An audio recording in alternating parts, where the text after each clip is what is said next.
مکاشفۃ القلوب میں امام محمد غزالی رحمہ اللہ تعالی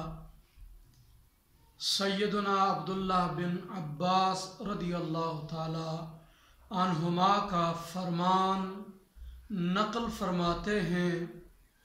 کہ سیدنا ابن عباس رضی اللہ تعالی عنہما نے نبی اکرم نور مجسم صلی اللہ تعالی علیہ وسلم سے روایت فرمایا، حضور نبی کریم علیہ السلام نے ارشاد فرمایا، ان للہ عبادا، کہ اللہ تبارک و تعالی کے کچھ بندے ہیں، یختص ہم بالنعم، جنہیں اللہ رب العزت نے اپنی نعمتیں عطا فرمائی ہیں، نعمتوں کے ساتھ خاص فرمایا،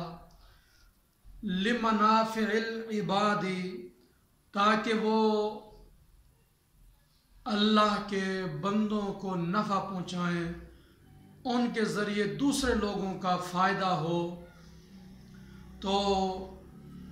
فمن بخل بتلک المنافع علی العباد، فرمایا حضور علیہ السلام نے، جو شخص فائدہ پہنچانے میں پس و پیش سے کام لے، بخل کا مظاہرہ کرے، رب کی دی ہوئی نعمت دوسرے بندوں تک نہ پہنچائے، فرمایا نقلها اللہ تعالی عنہ وحولها الی غیرہ، تو اللہ تبارک و تعالی وہ نعمت ان بندوں سے لے لیتا ہے اور دوسرے بندوں کی طرف منتقل کر دیتا ہے۔ تو اس حدیث پاک کی روشنی میں اللہ کی بہت بڑی نعمت ہے علم دین۔ تو جس بندے کو اللہ نے علم دین عطا کیا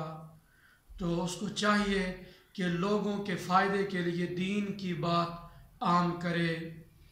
اگر علم حاصل کر کے اس کو حضور کی امت تک نہیں پہنچاتا، اللہ پاک وہ علم اس سے سلب کر لیتا ہے، اس کی جگہ کسی اور بندے کو منتخب کرتا ہے۔